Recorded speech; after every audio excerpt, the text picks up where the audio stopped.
Capítulo 27. Pasaron cosas muy raras. Cuando llegamos a la casa, encontramos a Hunter muy agitado, aunque es de esos que creen de mal gusto mostrar las pasiones.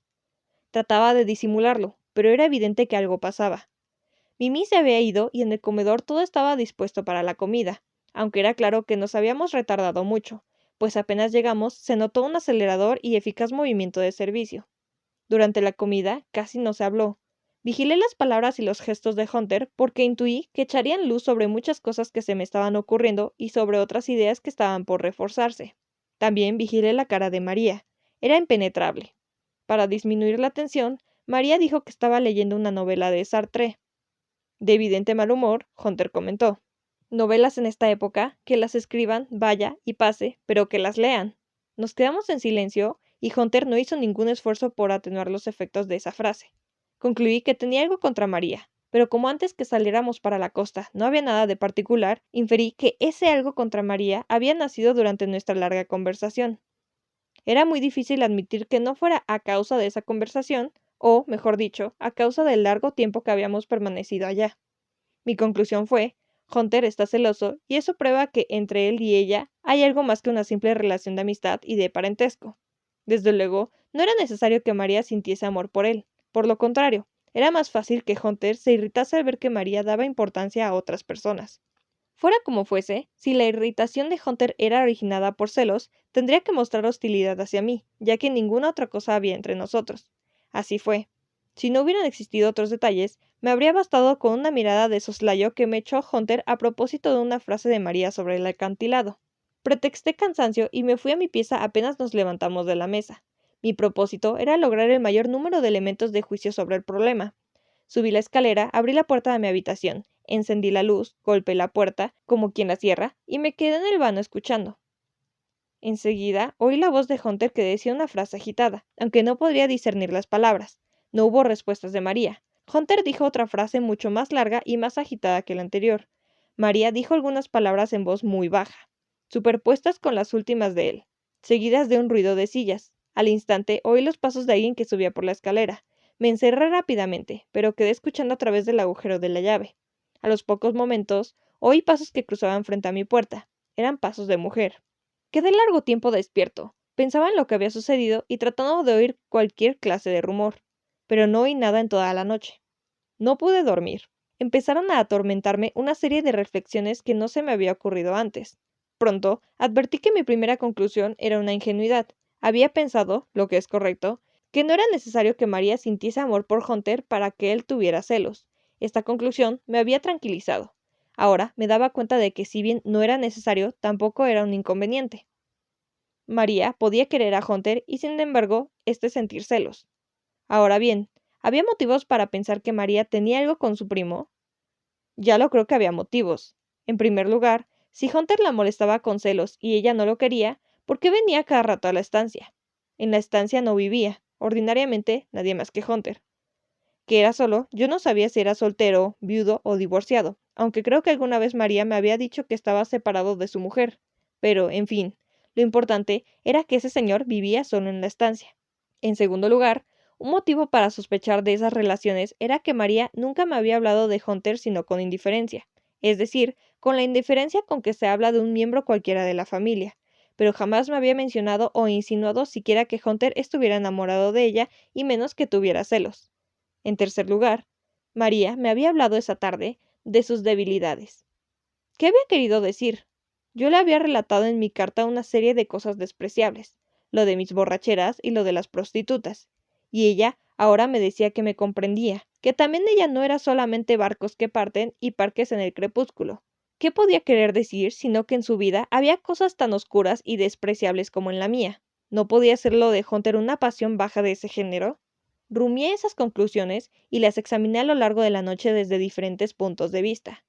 Mi conclusión final, que consideré rigurosa, fue: María es amante de Hunter.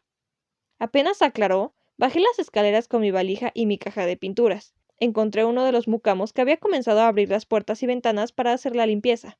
Le encargué que saludara de mi parte al señor y que le dijera que me había visto obligado a salir urgentemente para Buenos Aires.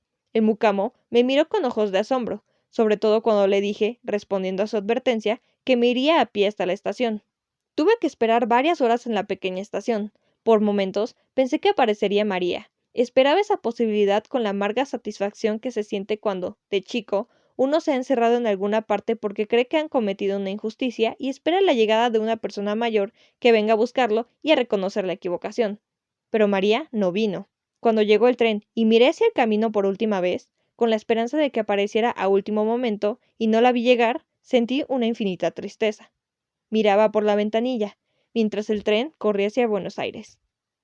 Pasamos cerca de un rancho. Una mujer, debajo del alero, miró el tren. Se me ocurrió un pensamiento estúpido. A esta mujer la veo por primera y última vez. No la volveré a ver en mi vida. Mi pensamiento flotaba como un corcho en un río desconocido.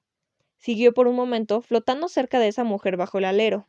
¿Qué me importaba esa mujer? Pero no podía dejar de pensar que había existido un instante para mí y que nunca más volvería a existir. Desde mi punto de vista, era como si ya se hubiese muerto. Un pequeño retraso del tren, un llamado desde el interior del rancho, y esa mujer no habría existido nunca en mi vida. Todo me parecía fugaz, transitorio, inútil, impreciso. Mi cabeza no funcionaba bien, y María se me aparecía una y otra vez como algo incierto y melancólico. Solo horas más tarde, mis pensamientos empezarían a alcanzar la precisión y la violencia de otras veces. Capítulo 28. Los días que precedieron a la muerte de María fueron los más atroces de mi vida. Me es imposible hacer un relato preciso de todo lo que sentí. Pensé y ejecuté, pues si bien recuerdo con increíble minuciosidad muchos de los acontecimientos, hay horas y hasta días enteros que se me aparecen como sueños borrosos y deformes. Tengo la impresión de haber pasado días enteros bajo el efecto del alcohol, echado en mi cama o en un banco de Puerto Nuevo. Al llegar a la estación Constitución, me recuerdo muy bien entrando al bar y pidiendo varios whiskies seguidos. Después, recuerdo vagamente que me levanté, que tomé un taxi y que me fui a un bar de la calle 25 de Mayo, o quizá de Leandro Alem. Siguen algunos ruidos, música, unos gritos, una risa que me crispaba, unas botellas rotas, luces muy penetrantes. Después, me recuerdo pesado, y con un terrible dolor de cabeza en un calabozo de comisaría, un vigilante que abría la puerta, un oficial que me decía algo, y después me veo caminando nuevamente por las calles y rascándome mucho. Creo que entré nuevamente a un bar. Horas, o días, más tarde, alguien me dejaba en mi taller. Luego, tuve unas pesadillas en las que caminaba por los techos de una catedral. Recuerdo también un despertar en mi pieza, en la oscuridad, y la horrorosa idea de que la pieza se había hecho infinitamente grande y que por más que corriera no podía alcanzar jamás sus límites. No sé cuánto tiempo pudo haber pasado hasta que las primeras luces del alba entraron por el ventanal. Entonces me arrastré hasta el baño y me metí, vestido, en la bañadera. El agua fría empezó a calmarme y en mi cabeza comenzaron a aparecer algunos hechos aislados, aunque destrozados e inconexos, como los primeros objetos que se ven emerger después de una gran inundación. María en el acantilado, Mimi empuñando su boquilla, la estación Allende, un almacén frente a la estación que se llamaba La Confianza o quizá La Estancia. María preguntándome por las manchas, yo gritando ¿qué manchas? Hunter mirándome torvamente, yo escuchando arriba, con ansiedad, el diálogo entre los primos. Un marinero arrojando una botella, María avanzando hacia mí con ojos impenetrables. Mimi diciendo Chekhov. Una mujer inmunda besándome y yo pegándole un tremendo puñetazo. Pulgas que me picaban en todo el cuerpo. Hunter hablando de novelas policiales, el chofer de la estancia. También aparecieron trozos de sueños, nuevamente la catedral en una noche negra, la pieza infinita. Luego, a medida que me enfriaba, aquellos trozos se fueron uniendo a otros que iban emergiendo de mi conciencia y el paisaje fue reconstruyéndose, aunque con la tristeza y la desolación que tienen los paisajes que surgen de las aguas. Salí del baño, me desnudé, me puse ropa seca y comencé a escribir una carta a María. Primero escribí que deseaba darle una explicación por mi fuga de la estancia. Taché fuga y puse ida. Agregué que apreciaba mucho el interés que ella se había tomado por mí. Taché por mí y puse por mi persona. Que comprendía que ella era muy bondadosa y estaba llena de sentimientos puros, a pesar de que, como ella misma me lo había hecho saber, a veces prevalecían bajas pasiones. Le dije que apreciaba en su justo valor el asunto de la salida de un barco o el asistir sin hablar a un crepúsculo en un parque, pero que, como ella podía imaginar, taché imaginar y puse calcular, no era suficiente para mantener o probar un amor. Seguía sin comprender cómo era posible que una mujer como ella fuera capaz de decir palabras de amor a su marido y a mí, al mismo tiempo que se acostaba con Hunter. Con el agravante, agregué, de que también se acostaba con el marido y conmigo. Terminaba diciendo que, como ella podría darse cuenta, esa clase de actitudes daba mucho que pensar, etc. Releí la carta y me pareció que, con los cambios anotados, quedaba suficientemente hiriente. La cerré, fui al correo central y la despaché certificada.